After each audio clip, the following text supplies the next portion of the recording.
Prendre part, c'est un balado engagé sur l'action climatique organisé par la table de concertation jeunesse en solidarité internationale de l'ACOSI. Salut Molly! Salut Océane! Je suis vraiment heureuse de te retrouver aujourd'hui pour ce nouvel épisode de Prendre part. Aujourd'hui, on sort un peu des thématiques qu'on aborde normalement pour essayer d'aller creuser un petit peu plus loin. En fait, on explore comment les jeunes réinventent l'entrepreneuriat en alliant la créativité, la responsabilité et le respect de l'environnement. Oui, tout à fait. Aujourd'hui, on a le plaisir d'accueillir Éléonore Durocher-Bergeron. Éléonore est passionnée par l'innovation sociale et environnementale. Tu accompagnes des entrepreneurs d'impact un peu partout dans le monde en soutenant des solutions durables qui sont inclusives aussi pour relever les défis climatiques et sociaux. Puis en ce moment, tu es chargée de projet au CECI où tu te consacres au renforcement du pouvoir économique des femmes. Puis oui, j'ai la chance de travailler avec toi, puis je dois te dire que c'est un plaisir de t'avoir avec nous aujourd'hui. Petite note personnelle aussi pour mieux te connaître. Tu es passionnée par l'art textile, puis je trouve ça vraiment fascinant. Éléonore, merci d'être avec nous. Merci beaucoup les filles de me recevoir, c'est un plaisir. On adore poser cette question-là à nos invités. Pour mettre la table un petit peu, je voudrais savoir c'est quoi ta relation avec la nature? D'abord, la nature, pour moi, c'est ma deuxième maison, en fait, si c'est pas la première même, là. Moi, j'ai eu la chance de grandir à la campagne. Là. Quand je dis campagne, là, c'est une maison au fond du bois, au bord d'une rivière. Puis j'ai la chance d'avoir un papa très connecté à la nature, qui est très actif dans tout ce qui est préservation des savoirs ancestraux, que ce soit la chasse, la trappe, mais aussi l'ébénisterie, de vraiment aller chercher l'arbre et de le transformer directement en table. Donc, ça m'a beaucoup permis de connecter avec la nature, mais d'un point de vue aussi, oui, passer du temps dans la nature pour se ressourcer, mais aussi utiliser la nature à des fins de notre vie de tous les jours, mais aussi comment on sublime cette nature-là. Puis ça a un petit peu guidé aussi ma démarche artistique. Donc, je continue de garder une pratique vivante. Ancrée dans l'écoféminisme, c'est-à-dire que je vais beaucoup utiliser, par exemple, le tissage traditionnel, mais le transformer avec une petite touche moderne, inclure des plantes dedans.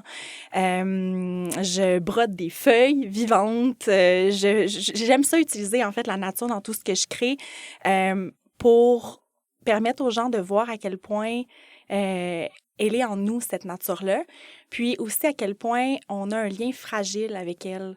Donc, j'ai l'impression aussi que souvent, on pense qu'on vit pas dans la nature. Moi, je dis, on est la nature.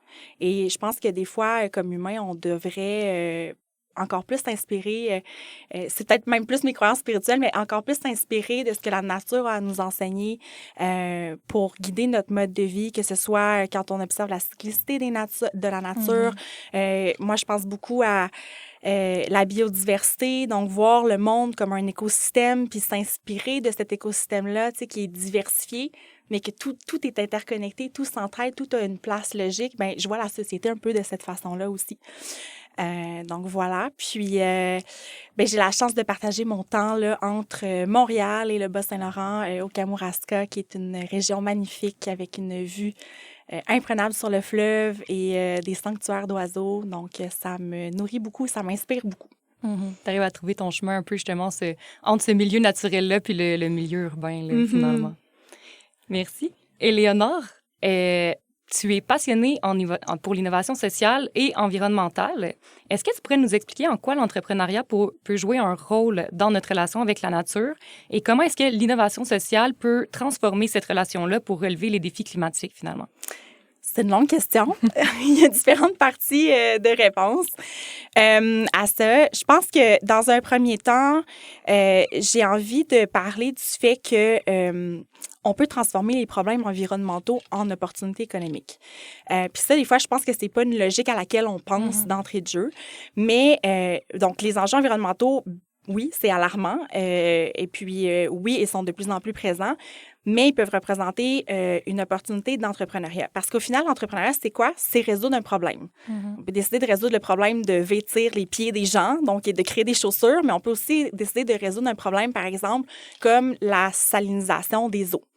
et décider qu'on crée, par exemple, une technologie de désalinisation, que notre client payeur, ça va être les gouvernements de pays côtiers qui veulent, dans le fond, favoriser l'accès à de l'eau potable en plus grande quantité, sans nuire, sans créer des forages, par exemple. Je viens de vous donner une idée, c'est une entreprise qui existe. D'ailleurs, il y a un modèle d'affaires québécois qui fait ça et qui est exporté à l'international. Donc, les entreprises d'impact peuvent proposer des nouvelles solutions pour répondre à ces défis-là en créant des solutions durables puis autofinancées aussi. Donc, souvent, quand on va parler de préservation de la nature, on va plus penser à des projets ou des programmes qui sont subventionnés, mais ça, c'est des logiques, en fait, qui ont comme une fin.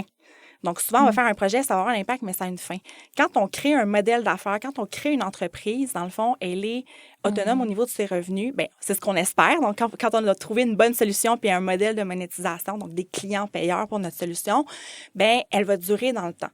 Moi, je travaille avec des entrepreneurs d'impact. Donc, je dis souvent que ce sont des gens qui ne sont pas en amour avec leur solution, qui sont en amour avec la problématique. Donc, si on dit que moi, je suis un entrepreneur d'impact, je suis un entrepreneur social qui s'attaque au gaspillage alimentaire, bien, peut-être que je vais mettre sur... On va peut-être reconnaître l'entrepreneur de qui je parle en ce moment, mais je vais mettre sur pied une entreprise qui va créer des confitures ou des gelées à partir de légumes moches des épiceries. Chouette. Mais une fois qu'on a attaqué ce problème-là, puis qu'on a mis notre solution à une échelle, puis qu'on a réussi à sauver tous les légumes moches, le gaspillage alimentaire est encore là. Comme entrepreneur, on va vouloir faire évoluer notre solution. Puis on va avoir les revenus pour le faire aussi, idéalement. Donc, pour moi, l'entrepreneuriat, donc, utiliser les problèmes environnementaux pour créer des solutions à impact qu'on monétise, donc qui deviennent des modèles d'affaires, ça permet de dépasser la logique de projets subventionnés qui souvent s'arrêtent faute de financement à long terme. Ouais.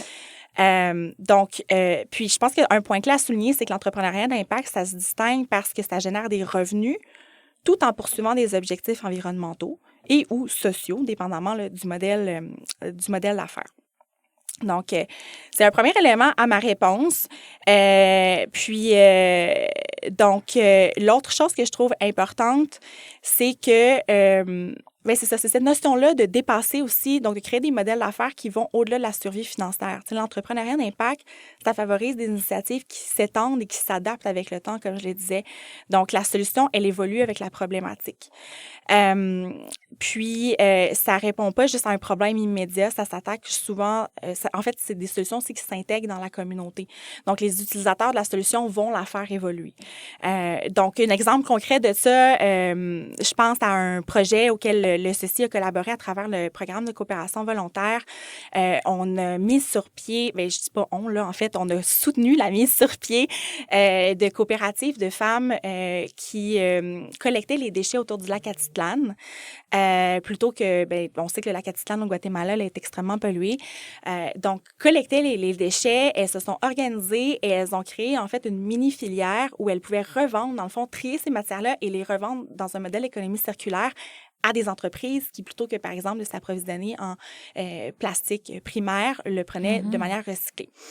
Donc, là, on vient de créer une solution pérenne. Il y a des revenus qui vont générer et tout ça, puis ça va vraiment vivre au-delà du simple projet. Puis la deuxième partie de ta question, ça concernait plus l'innovation sociale. Donc là, j'ai parlé d'entrepreneuriat d'impact, puis plus d'entrepreneuriat d'impact environnemental.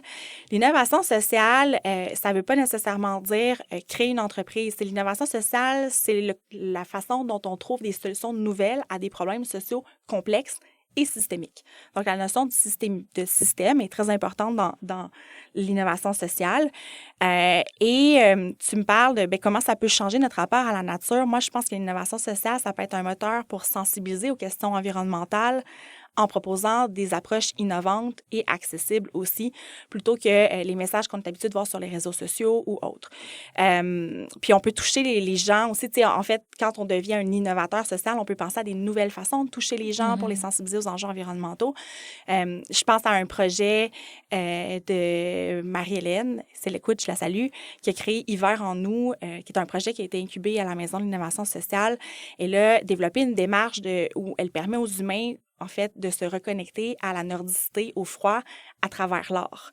Donc, c'est une façon de connecter avec la nature différemment aussi, puis d'embrasser, dans le fond, cette partie-là de nous, plutôt que de parler justement de juste, bon, l'hiver, les sports d'hiver, etc., aller dans la nature, bien, il y a différentes façons de connecter avec elle. Puis je pense que c'est ça, les innovateurs sociaux peuvent nous rapprocher de la nature différemment et ou nous faire voir les enjeux environnementaux différemment. Ils vont permettre d'ouvrir nos horizons, là, finalement. Oui, c'est ça. Donc, puis, tu sais, quand je pense à innovation sociale puis se rapprocher de la nature, tu sais, je pense que ça se limite pas juste à la sensibilisation, comme je disais. Je pense que ça peut aussi nous permettre, en fait, ça peut amener des solutions pour agir en profondeur pour transformer la manière dont on perçoit puis on interagit. Je pense à différents modèles de permaculture aussi. Tu sais, on va partir de concepts traditionnels en permaculture, puis on peut développer des concepts de permaculture urbaine et transformer notre rapport à la nature aussi de cette façon-là. Où je pense à des plateformes collaboratives, par exemple, où tu sais, un innovateur social peut créer une plateforme collaborative, puis permettre aux citoyens d'échanger des semences indigènes entre eux pour préserver justement des espèces, en fait, locales. Tu sais. Donc, c'est une innovation sociale qui nous transforme dans notre rapport à la nature. Fait que je pense que, en fait, ce que j'ai envie qu'on retienne, c'est que l'entrepreneuriat d'impact et l'innovation sociale, c'est pas des initiatives isolées. C'est des choses, en fait, c'est des éléments, c'est des façons d'innover qui doivent être soutenues par des partenariats stratégiques entre les communautés, les entrepreneurs, les décideurs politiques aussi, parce que souvent, les projets d'entrepreneuriat d'impact, des fois, vont avoir besoin de plus de recherche et développement, donc seront pas nécessairement profitables dans les premières années de vie, vont avoir besoin de soutiens gouvernementaux avant de vraiment trouver leur niche. On a besoin de décideurs politiques aussi, tu sais, qui créent des programmes, des mesures qui soutiennent davantage les entrepreneurs d'impact et les innovateurs sociaux, en fait, aussi. Donc, puis je pense que ça peut garantir vraiment un effet d'entraînement pour changer les dynamiques entre l'humain puis la nature, plus à l'échelle systémique aussi, en dépensant ce que je disais. Donc, les projets, les programmes, c'est bien, c'est important. Je suis de celles qui gèrent des programmes et des projets, mais je pense que l'entrepreneuriat, c'est une solution pérenne, en fait, pour répondre à ces enjeux-là. Tu en as parlé un petit peu au début, mais j'aimerais ça qu'on aille un petit peu plus en profondeur. Dans le mouvement climatique, on observe parfois des silos entre le secteur privé puis le militantisme. Quelles initiatives le secteur privé peut mettre en place ou met en place déjà pour encourager l'entrepreneuriat qui était beaucoup plus sensible au climat que celui qu'on a en tête parfois? Puis est-ce que tu penses que c'est possible de réconcilier ces deux approches-là qui sont vraiment perçues un peu dans notre imaginaire comme étant en opposition? Ouais. Mais je pense que je vais commencer un petit peu par cette les possibilités de réconciliation, puis je vais revenir sur la question de l'entrepreneuriat d'impact après. Moi, je pense qu'une des clés pour réconcilier le secteur privé puis le militantisme, c'est d'évaluer les décisions économiques et environnementales avec de la nuance, puis en pesant aussi les avantages puis les inconvénients dans un dialogue. Donc, ça permet aussi d'éviter des approches simplistes parce que souvent, on va, par exemple, s'attaquer à une entreprise sur une facette de ses activités, par exemple, mais pas nécessairement la mettre en relation avec le reste de ses impacts. Et là, je suis pas en train de dire que ça n'existe pas des entreprises qui ont des impacts néfastes sur l'environnement et la société, c'est pas du tout mon propos, mais souvent, le milieu militantiste, c'est ça, va viser qu'un seul aspect de l'entreprise. Donc, moi, je pense que c'est important d'éviter les approches simplistes ou les généralisations qui nuisent au dialogue. Tu sais, si le milieu militantiste et le secteur privé veulent collaborer, je pense qu'il faut que chacune des parties arrive à avoir des positions nuancées, puis qu'on réfléchisse aussi dans une perspective plus holistique. Tu sais, par exemple, il y a des initiatives du secteur privé qui peuvent avoir des retombées positives immédiates. Tu sais, là, j'y vais avec l'approche inverse, des retombées positives immédiates, mais qui posent des questions sur la durabilité à plus long terme aussi. Donc, c'est essentiel de considérer, je pense, ces deux perspectives-là aussi. Je pense au secteur, par exemple, des voitures électriques. Sur le coup, on est comme, oui, ça réduit la dépendance au pétrole et tout. Ah, oui, par contre, on commence à penser à l'extractivisme, aux droits humains. Ah, OK. On n'a pas la vue d'ensemble. On n'a pas la vue d'ensemble. Donc, je pense que ça, c'est important dans un premier temps pour faciliter un dialogue, que chacune des parties prenne le step back un peu puis qu'ils conçoivent, dans le fond, leurs enjeux de manière plus holistique. Mais justement, par rapport au dialogue, je trouve ça intéressant, mais en même temps, peut-être que le concept ou la situation de crise, en fait, nous empêche parfois d'arriver à ce dialogue-là de par la crise elle-même. Là. Tout à fait, tout à fait. Puis je fais le pont un petit peu aussi avec... dans cette perspective-là, j'ai envie de parler du greenwashing puis l'importance des preuves aussi du côté militantiste, dans le sens que on se cachera pas que le secteur privé, il y a certaines entreprises qui vont opter pour des techniques de greenwashing, qui est souvent une critique majeure adressée au secteur privé par le milieu militantiste. Mais on va aussi voir souvent ces accusations-là qui sont basées sur des cas isolés, mettons qu'on va appliquer à tout un secteur économique, alors que, c'est pas nécessairement le cas. Donc, encore une fois, je suis pas en train de dire que c'est pas le cas, mais j'essaie juste de voir, c'est quoi les possibilités aussi, des fois, c'est ça, d'être vraiment axé sur les faits. Puis moi, je pense que, il peut y avoir un dialogue entre le secteur privé et le milieu militant quand on est dans un dialogue, comme je disais, constructif, appuyé sur des évidences scientifiques ou des connaissances, pas juste scientifiques, là, dans une approche, je pense aussi, de décolonisation. Les savoirs ancestraux, par exemple, peuvent être une base de dialogue. Puis éviter de généraliser à partir de cas spécifiques. Je pense que ça permet de bâtir des critiques solides puis de proposer des solutions concrètes aussi. Je pense que le secteur privé, dans une logique de profitabilité, a intérêt à préserver ses ressources naturelles parce que s'il n'y a plus de ressources, tu n'as plus d'activité économique, ton entreprise meurt. Donc, à partir du moment où on veut donner des conseils qui sont ancrés, par exemple, dans le modèle d'affaires puis basés sur des évidences, je pense qu'il va y avoir une écoute de ce côté-là aussi.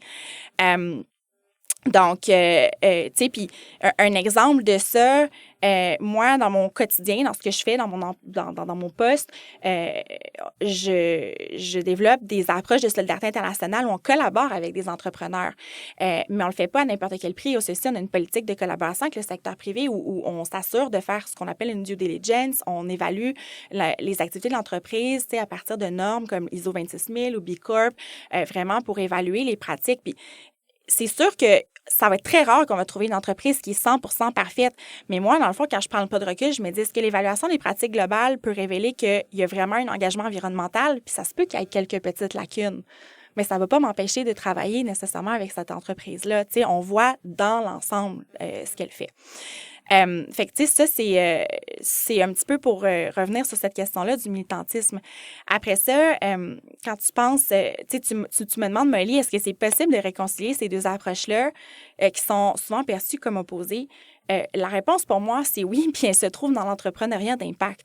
Il y a beaucoup de personnes qui s'engagent dans l'entrepreneuriat d'impact par conviction militante. Donc, mais aussi, il y a des bémols à ça, dans le sens que des fois, on va voir aussi que c'est des gens qui sont très, très, très au fait des enjeux environnementaux, qui réfléchissent à une solution, mais qui sont tellement attachés aux militantistes qu'ils vont peut-être penser à moins monétiser leur solution. Donc, là, ça compromet la pérennité économique de l'initiative. Mais je pense que c'est ça, on peut canaliser ce militantisme-là en projet entrepreneurial, en intégrant un modèle économique viable allié à une solution environnementale. Puis une autre chose aussi, c'est qu'en ce moment, une tendance qu'on observe dans le secteur privé, c'est ce mouvement-là un peu de décroissance soutenable, dans le sens où puis on le voit de grandes entreprises aussi. Donc, c'est possible d'adopter des pratiques qui ne sont pas juste responsables, qui limitent l'impact sur l'environnement, mais de vraiment repenser, par exemple, les chaînes d'approvisionnement ou les chaînes de valeur. On va voir des entreprises flipper, pardonnez-moi l'anglicisme, mais vraiment transformer leur modèle d'affaires pour aller, par exemple, vers des stratégies de réduction des emballages, d'optimisation des chaînes logistiques ou l'économie circulaire, de dire, plutôt, l'exemple que j'ai donné au Guatemala, plutôt que de s'approvisionner en plastique auprès de la Chine, je vais aller dans l'approvisionnement de plastique recyclé. C'est pas juste bon pour l'environnement, je viens de réduire mes coûts d'approvisionnement. Puis, oui, il faut que j'investisse, par exemple, dans des technologies pour reconditionner ce plastique-là, mais au final, je me rends compte que cette technologie-là, ça me coûte moins cher que de toute ma chaîne d'approvisionnement délocalisée puis plus loin. Donc, tu sais, c'est ça, on voit le secteur aussi privé se transformer. Puis, tu sais, j'ai toujours un bémol à dire le secteur privé, là, comme si c'était une grande entité. C'est comme le milieu militantiste, comme si c'était une grande entité aussi. Mais bref, je pense que le secteur privé adopte de plus en plus des modèles circulaires. Puis que les entreprises voient les bienfaits aussi de réduire leurs coûts puis de renforcer leur résilience tout en limitant leur empreinte écologique. Tu sais, je pense à des startups, des projets là, que j'ai côtoyés aussi dans mon ancienne vie professionnelle, tu sais, qui transforment des déchets textiles. Je me rappelle un entrepreneur qui a commencé à créer des matériaux de construction à partir des déchets textiles qui sont en volume massif. Donc, les entreprises sont quasiment heureuses de dire, ben nous, plutôt que de nous défaire à $0 de ces déchets-là, on va vous les revendre à faible coût. Et puis là, ils sont transformés en briques durables. Ça prend de la recherche et développement et tout, mais c'est un exemple concret de dire, bien, finalement, tout le monde est win-win dans cette initiative-là. Puis on vient de détourner des tonnes et des tonnes de déchets textiles. Il faut juste que ça devienne un réflexe, en fait, aussi. Il faut que ça devienne un réflexe. Et puis, tu sais, on parle de solidarité internationale. Tu sais, ça me fait penser à un exemple très concret d'une entrepreneure là, qu'on a sélectionnée pour notre programme Femmes entrepreneurs solidaires. J'y reviendrai plus tard dans cet épisode, mais c'est une entreprise qui s'appelle Warmi Ampolledoras en Bolivie. C'est une jeune femme qui est partie, une entreprise de location de vêtements traditionnels autochtones. Donc, elle permet à des gens qui n'auraient peut-être pas nécessairement les moyens de s'acheter des habits à 100%, mais de pouvoir célébrer leur fierté pour des événements, de les rapporter. Donc, tu sais, il n'y a pas non plus une moindre usure. Elle est rendue à ouvrir plusieurs points de service. Donc là, on a un bel exemple d'entreprise qui c'est un modèle d'économie circulaire ancré dans des savoirs traditionnels ancestraux qui valorise aussi une fierté culturelle. Donc là, on est en train vraiment d'allier la viabilité économique puis le respect de l'environnement. Puis encore, au-delà de ça, tu sais, oui, il y a le volet savoir ancestraux, les communautés autochtones, mais il y a aussi un empowerment, finalement, pour les femmes, comme c'est une femme qui est entrepreneur de ce projet-là. Donc, c'est vraiment, on voit toutes les intersections là, qui se retrouvent au travers de ça. C'est vraiment intéressant. Oui, puis, tu sais, ça, c'est... là, je pense que je suis encore en train de répondre à la question, mais tu sais, ce que je vois dans cette réconciliation-là aussi entre le militantisme puis l'entrepreneuriat, le secteur privé, c'est tout ce mouvement-là aussi des entreprises émergentes. Tu sais, je travaille avec les nouvelles générations d'entrepreneurs, puis j'ai l'impression que c'est des gens, tu sais, c'est une nouvelle génération qui est d'entrée de jeu, très sensibilisés aux enjeux environnementaux et qui vont créer des modèles, peu importe la nature de leur modèle d'affaires, vont être beaucoup plus soucieuses de l'environnement, du besoin de préserver les ressources naturelles. Puis c'est une génération d'entrepreneurs qui est consciente que sa survie économique dépend de la capacité à gérer les ressources durablement aussi. Fait que ça, je pense que c'est aussi un élément que je trouve important de mentionner dans cette réconciliation-là, c'est de faire de la place aux jeunes entrepreneurs. On est dans un balado jeunesse de la COSI aussi, mais je pense que c'est ça. Il y a de la place pour les jeunes entrepreneurs qui ont des idées de modèles d'affaires bons pour l'environnement. Puis je pense qu'en fait, je prends juste une dernière partie, c'est que la solidarité internationale peut avoir une place dans ce rapprochement-là en créant justement, tu sais, puis moi, je le vois dans mon travail au quotidien.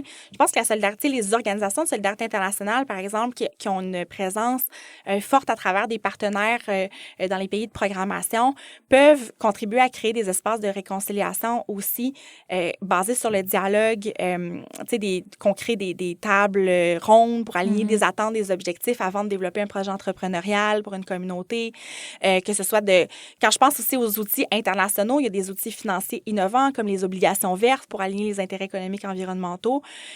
Puis on voit émerger des projets collaboratifs qui intègrent les militants, les militantes dans la définition des priorités environnementales des entreprises aussi. Donc, je pense que la solidarité internationale a un rôle à jouer aussi dans ce rapprochement-là parce que, on le dit, les objectifs de développement durable ne vont pas se réaliser qu'avec un type de partie prenante. Tu sais, ça prend l'engagement des gouvernements, du secteur communautaire des OBNL et du secteur privé pour pouvoir arriver à mettre en œuvre les ODD. Donc, on a intérêt à collaborer tous et toutes main dans la main. Il faut vraiment aller créer des ponts, là, vraiment, de tous ces secteurs-là, finalement. Donc, tu en as déjà un peu parlé là, dans la question précédente, Éléonore, mais en fait, comment est-ce que l'inclusion des jeunes femmes et des diversités dans l'entrepreneuriat contribue à stimuler les innovations technologiques et sociales, selon toi?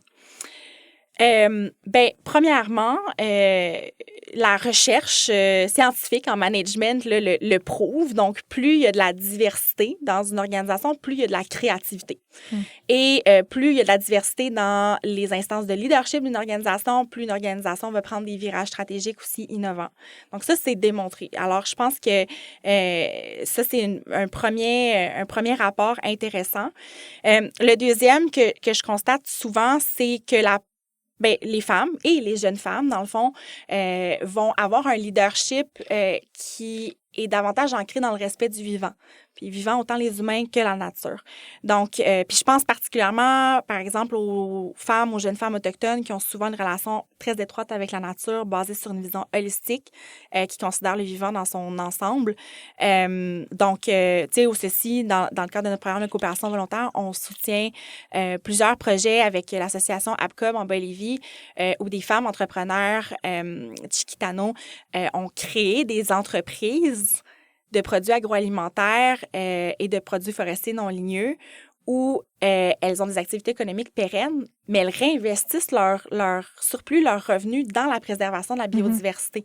Donc, elles s'assurent que tout ce qu'elles extraient, elles le redonnent à la nature.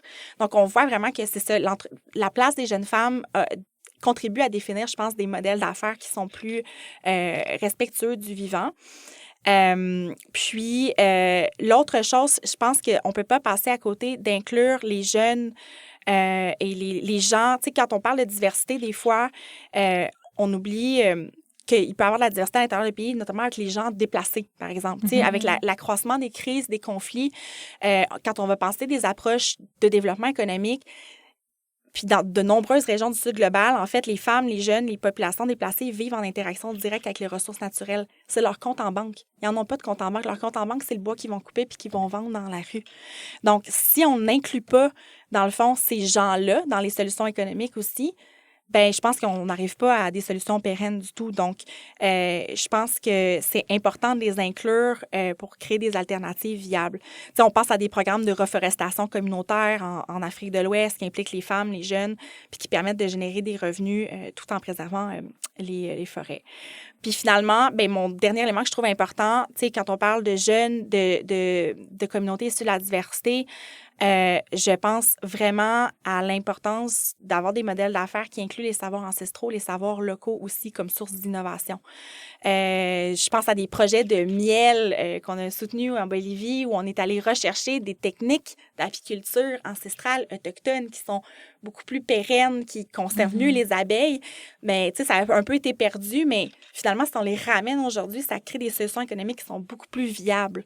Donc, je pense que l'inclusion des jeunes femmes puis des communautés issues de la diversité, ça permet de valoriser ces savoirs-là puis de les transformer en opportunités économiques. Je trouve qu'il y a quelque chose d'intéressant avec ce que tu dis ici parce que, tu sais, juste un peu plus tôt, ben, on parlait de l'innovation sociale qui est en fait d'aller vers des nouvelles solutions. Mais en fait, une autre solution, c'est aussi de retourner vers ce qui a été fait dans le passé, tu sais, puis qui était plus respectueux de l'environnement. Puis il ne faut pas l'oublier non plus, tu sais. Puis peut-être plus concrètement, est-ce qu'il y a des outils qui peuvent aider les jeunes à développer des projets qui ont justement cet impact social et puis ce respect environnemental-là? Est-ce que par réponse, on peut l'adresser aux décideurs politiques et à toutes les personnes qui créent les programmes de développement économique? Moi, ce que je vois, c'est qu'on met beaucoup d'efforts en ce moment sur l'accompagnement entrepreneurial, peaufiner les modèles d'affaires et tout. Le fait est que les modèles d'affaires à impact social ou environnemental, le gros de leur nerf de la guerre, en fait, si on veut, c'est de comprendre le marché.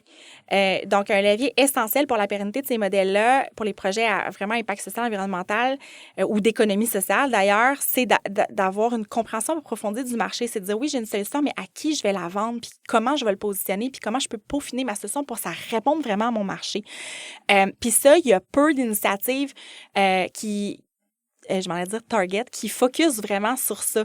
Donc, que ça soit de générer de la donnée sur les marchés qui sont preneurs de solutions économiques, de donner accès à des chaires de recherche universitaires pour qu'il y ait plus de recherches qui soient faites sur le marché. Ça, je pense que c'est un premier outil d'accompagnement qui est vraiment important.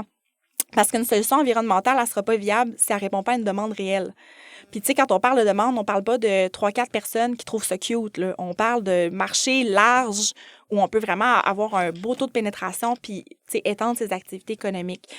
Donc, ça garantit que le produit ou le service peut être transformé en une offre vendable puis bancable, surtout.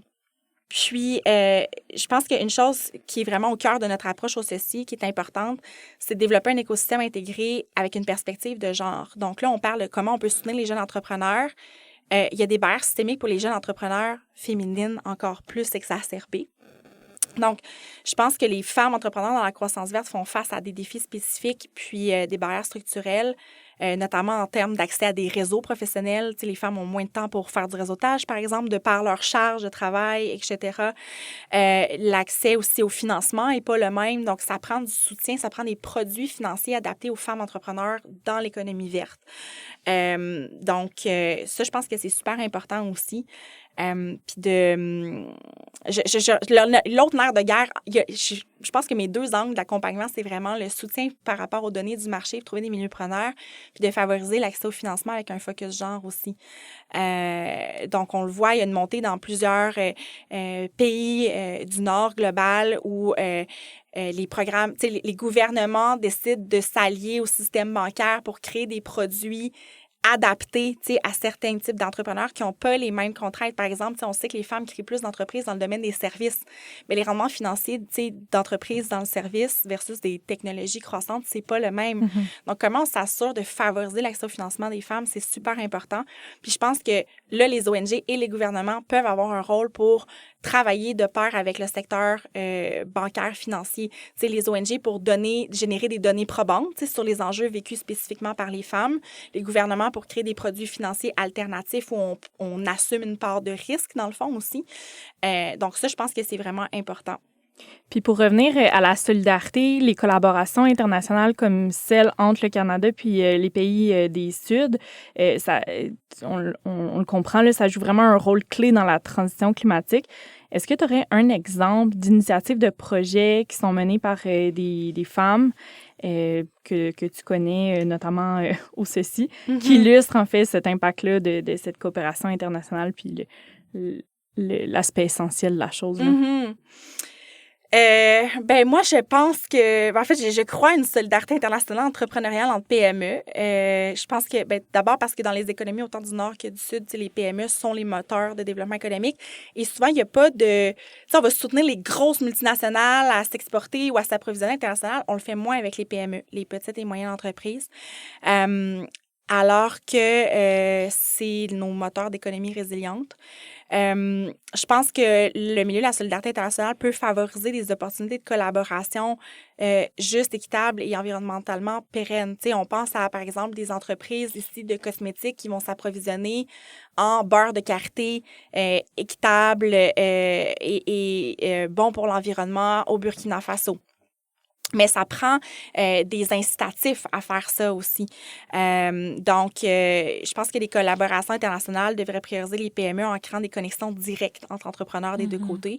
Là, c'est sûr que je pense à notre initiative Femmes entrepreneurs solidaires où on maille des femmes entrepreneurs ayant des modèles d'affaires similaires au même stade de maturité, qui ont des enjeux similaires pour qu'elles se soutiennent mutuellement, mais éventuellement aussi qu'elles puissent développer des relations d'affaires.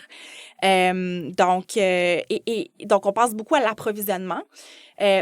Mais une autre avenue aussi, tu sais, on a parlé beaucoup d'innovation. On va avoir, autant au sud qu'au nord, des innovateurs qui vont développer des technologies incroyables pour l'environnement. Revenons à cet exemple de désalinisation des eaux. Si on développe une solution qui est vraiment juste adaptée au contexte canadien, ça permet pas peut-être à des communautés d'avoir rapidement accès à cette solution-là ailleurs aussi. Donc, la solidarité internationale peut jouer aussi un rôle dans favoriser ce maillage-là entre milieux preneurs d'une solution technologique et les innovateurs. Tu sais, je pense à, par exemple, et ça va dans les deux sens. Tu sais, il peut y avoir des super innovations technologiques environnementales qui sont créées, tu sais, en Afrique subsaharienne qui adressent la sécheresse des sols, mais on a aussi des enjeux de sécheresse ici. Tu sais, j'ai vu des échanges inverses entre l'Afrique, par exemple, aller vers la Californie où il y a les mêmes enjeux puis que la solution peut être pérenne, mais fait qu'il faut la tester. Fait que je pense qu'il y a des ponts pour des échanges réciproques durables entre les PME qui sont importants à créer, puis que la solidarité entrepreneuriale doit aller au-delà des relations transactionnelles, tu sais, ou des programmes temporaires. Je pense que ça repose sur des échanges qui sont réciproques, qui sont win-win. Donc là, ça revient à la dimension économique, puis qui profite aux deux parties de manière durable. Puis je pense que ça repose sur des relations de confiance où les parties bénéficient de transferts, de savoir-faire, de technologie, d'accès à des nouveaux marchés. Puis là, c'est dans ce contexte-là que je crois aussi beaucoup à la coopération volontaire. Tu sais, les programmes de coopération volontaire facilitent ça aussi. Bien, parlons de solidarité internationale, justement. Les collaborations internationales comme celle entre le Canada puis les pays des Suds jouent un rôle vraiment clé, en tout cas selon nous, dans la transition climatique. As-tu un exemple d'initiative de projet qui est mené par des jeunes femmes dans lequel tu t'es impliquée, puis ça illustre en fait cet impact-là, puis cette coopération internationale, puis cette sororité qui nous semble, en tout cas, si importante pour nous, là? Des exemples innovants, par exemple, je pense à plusieurs entrepreneurs technologiques qu'on soutient avec l'IME, dans le fond, le Instituto de Mujeres Emprendedoras de l'Université de France en Bolivie, qu'on a jumelé avec des entrepreneurs canadiennes, en fait, dans le domaine du marketing technologique. Donc, tu sais, je pense à différentes initiatives. On a une entrepreneur qui développe un outil, en fait, soutenu par l'intelligence artificielle pour favoriser l'approvisionnement auprès d'entreprises féminines. Donc, tu sais, plutôt que d'aller sur Amazon, on a un outil de recherche, d'achat très puissant, performant, mais qui est vraiment destiné à s'approvisionner auprès de, tu sais, vraiment B2C qu'on appelle, donc vraiment du consommateur à l'entreprise, auprès de femmes entrepreneurs. Je pense à des initiatives, bon, c'était peut-être un peu moins environnemental, mais une application qui jumelle des femmes en banlieue urbaine qui, normalement, iraient vers du travail domestique, tu sais, un peu plus précaire, là, qui sont jumelées avec des familles qui cherchent des gens. L'entrepreneur, elle assure la présence de ces travailleuses-là et une rémunération, dans le fond, juste, équitable, mais à travers la technologie. Donc, c'est des exemples d'entrepreneurs qu'on a soutenus à travers Femmes entrepreneurs solidaires, donc qui ont été jumelés avec des spécialistes du marketing technologique, puis de l'accompagnement start-up ici, et qui, au final, dans le fond, continuent aussi de communiquer ensemble aujourd'hui. Donc, puis ça permet, tu sais, dans ce cas-là, par exemple, ça a permis d'être win-win dans le sens où je pense à une entrepreneur en particulier, elle a pu, dans le fond, aider ces entreprises-là à revoir leur positionnement marketing, mais inversement, elle voulait voir si elle pouvait exporter ses services de marketing à l'international, puis développer une branche de services en espagnol. Fait qu'elle s'est rendue compte qu'elle pouvait justement le faire comme ça, puis ça lui a permis de mettre ça sur pied. Donc, tu sais, quand on parle d'échange win-win, ça, c'est un cas très, très micro, là, mais ça en est un. Si tu me parles aussi d'autres initiatives, là, c'est sûr que je réfère encore au programme de coopération volontaire du CECI parce que c'est dans cette initiative-là que je suis le plus impliquée. On a soutenu Dutirembere, en fait, au Rwanda, que j'ai eu la chance de rencontrer, en fait, qui est une banque, en fait, qui fournit du microfinancement aux femmes entrepreneurs dans la croissance verte, donc principalement des femmes qui ont des entreprises agricoles. Et pour adresser les barrières structurelles auxquelles elles font face, ils ont mis sur pied du Dutirembere ONG. Et ce que je trouve très intéressant, c'est que, en fait, c'est vraiment deux organisations distinctes qui ont des conseils d'administration distincts, mais qui c'est des vases communicants. Donc, une femme qui va venir chercher du microcrédit pour son entreprise va avoir accès à des services d'accompagnement entrepreneurial, mais des services aussi qui lui permettent de réseauter davantage, d'avoir accès à des marchés internationaux, mais de prendre soin d'elle aussi. Mm-hmm. Et ça, on n'en parle pas assez.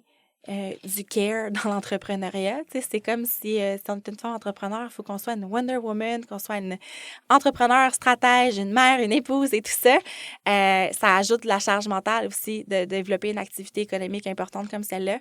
Donc, Dutirembere aussi prend soin, a aussi des programmes de référencement dans les cas d'entrepreneurs qui vivraient des violences, par exemple, basées sur le genre. Dativa Mukeshimana, secrétaire exécutive de l'organisme Dutirembere au Rwanda.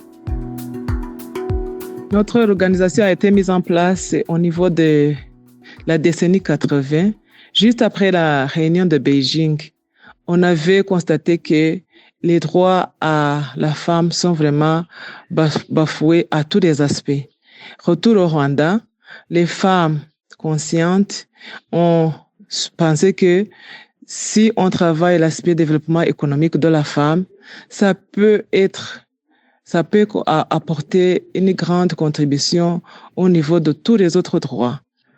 Dr Mbele effectue des formations sur la création, la gestion, le marketing d'une entreprise mise en place. Et par après, on conscientise les femmes à ce que lorsqu'on a acquis un crédit, on doit bien gérer ce crédit, sont en mesure de monter et de gérer une activité génératrice de revenus et de travailler avec les instituts de microfinance pour avoir le revenu qui leur permet de commencer, de développer et de réussir son entreprise. Bien que la loi établit l'équité entre l'homme et la femme, au niveau de la mise en œuvre de ces politiques, ça peut ne pas être connu. Le travail de Dr Mbele contribue à ce que ces femmes-là soient prises en considération et deviennent des leaders. Donc, c'est un exemple qu'on a soutenu à travers le programme de coopération volontaire avec justement du partage d'expertise de coopérants-coopérantes et qui, pour moi, contribue vraiment au développement de l'entrepreneuriat féminin dans la croissance verte. Petite pause pour présenter le CECI, co-organisateur du balado. Le CECI est une organisation de coopération internationale active dans 17 pays d'Afrique, d'Asie et des Amériques. Avec ses partenaires, le CECI soutient des solutions innovantes pour des systèmes économiques et de gouvernance équitables et durables. L'égalité des genres, l'inclusion et la résilience climatique sont au cœur de ces actions, renforçant le leadership des femmes et le bien-être des communautés. Envie de vous engager dans le volontariat international ? Découvrez comment contribuer à un monde plus juste et inclusif sur ceci.org. Donc, on arrive déjà à la fin de notre épisode. Donc, je vais te poser la question qu'on va poser à toutes nos invités cette saison-ci. En fait, on aimerait savoir comment est-ce que tu fais pour prendre part à l'action climatique tout en préservant ton bien-être? Je vais répondre d'abord en disant comment je prends part à l'action climatique. Je le fais de différentes façons. Je le fais principalement à travers le sens que je donne à mon travail, en soutenant vraiment des programmes qui développent des entreprises à impact environnemental ou qui créent de l'emploi dans ce secteur-là. C'est sûr que j'ai des engagements aussi citoyens plus personnels en lien avec l'agriculture durable au Québec. Je fais du bénévolat aussi dans des fermes bio, ce genre d'initiatives-là. Moi, je suis très consciente de mon impact. Donc, j'ai un mode de vie très simple, très minimaliste aussi. J'achète peu de choses neuves. Tous mes meubles sont recyclés. Donc, j'adore recycler des meubles, des choses comme ça. Donc, ça, c'est plus dans mon impact. Mais comment je prends soin de moi, c'est d'abord en passant beaucoup de temps dans la nature, en me connectant à elle. Je fais souvent la blague, mais c'est vraiment vrai. Je fais des câlins aux arbres. Je pense que c'est important de connecter avec la nature. Puis, je pense que la chose que la nature m'a le plus enseigné pour prendre soin de moi, c'est l'importance de la cyclicité. La nature, elle est cyclique. Il y a des saisons. Comme femme, on a cette chance-là d'être cyclique, d'avoir des saisons. On a 4 saisons dans notre mois. On a des saisons dans notre vie aussi, quand je parle de manière hormonale. Donc, moi, en étant connectée avec la nature, j'ai décidé de prendre soin de ma cyclicité. Donc, d'adapter mon mode de vie, que ce soit ma pratique sportive, ce que je mange au quotidien, en fonction même de mon cycle à tous les mois. Parce que c'est comme ça que la nature fonctionne. Et je suis la nature. Donc, c'est la meilleure façon que j'ai de prendre de moi, c'est de prendre soin de moi, c'est d'accepter cette cyclicité-là, de ne pas lutter contre elle. Je pense qu'on est dans une société, je vais dire le mot patriarcal, qui exige qu'on soit... c'est correct, ça a déjà été dit à ce micro. C'est bon, donc je voulais pas avoir des propos trop politisés, mais dans une société patriarcale qui nous exige d'être efficace 24/7, de manière linéaire tout le mois, le féminin n'a pas été designé comme ça. Le féminin est très proche de la nature, c'est ça, dans cette rotativité-là. Donc, j'essaie de l'embrasser au maximum et d'accompagner de plus en plus de femmes, des amis dans ça, que ce soit en partageant des savoirs plus scientifiques autour de notre cyclicité que aussi des pratiques créatives ou spirituelles en lien avec ça. Donc, voilà comment je prends soin de moi avec la nature. Bien, merci. Puis en fait, pour terminer, Éléonore, est-ce qu'il y a une recommandation culturelle qui t'inspire particulièrement dans ton engagement puis que tu aimerais nous partager pour en fait qu'on puisse poursuivre la réflexion au-delà de cet épisode-ci, là? Ben c'est sûr que la première référence qui me vient en tête, là, c'est un grand coup de cœur culturel pour moi. C'est toute l'œuvre de Joséphine Bacon, une autrice, une poétesse inoue. Qui a dédié en fait toute sa pratique artistique, je pense, à l'écoféminisme, à cette relation-là entre la femme et le territoire. Et c'est puissant, c'est magnifique. Allez vous procurer au moins un de ses nombreux recueils de poésie. Moi, c'est ce qui m'inspire à créer, à dessiner. Je vais souvent utiliser des extraits de ses poèmes pour tisser, broder, tout ça. C'est vraiment une personne qui m'inspire.